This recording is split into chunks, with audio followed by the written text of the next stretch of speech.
Well, TJ Zane, he's the president of the Lincoln Club here in San Diego County, and he's here to discuss some of the upcoming propositions California voters will be tackling this election season. Good morning to you. Good morning. Thanks for having me again. If we discussed all of them, we'd be here all day. We would. Right? There's like, I think every letter covered in the county propositions except for I, O, and something else.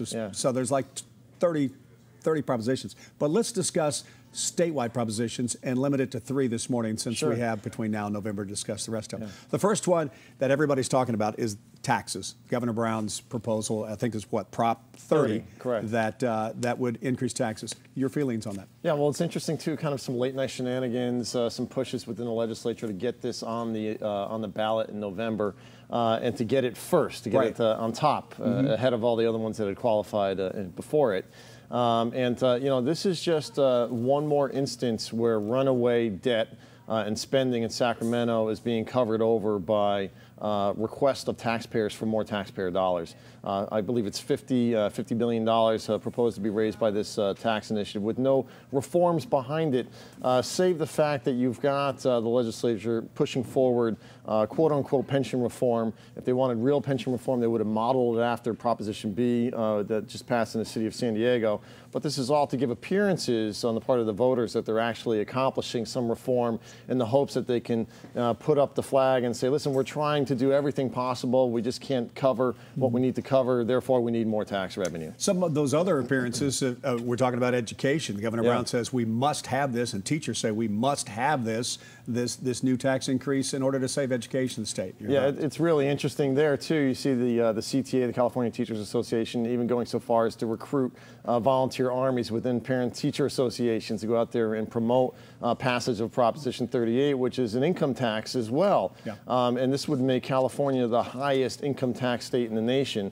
And again, this is just another instance where pass the reforms as opposed to, pass tax increase as opposed to pushing reforms.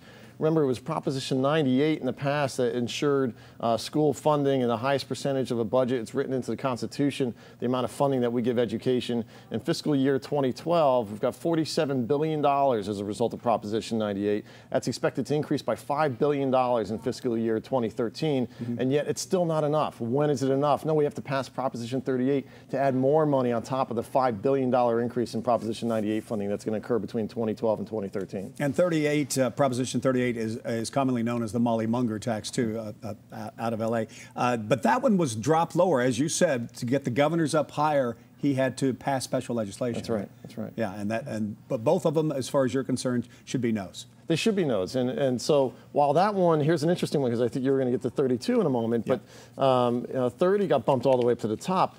32 got bumped from June to November. Remember, Proposition 32 qualified last year. The politicians in Sacramento are so scared of Proposition 32 that they bumped it from the June ballot, for which it had qualified, to the November ballot because they felt they had a better chance of defeating it this November.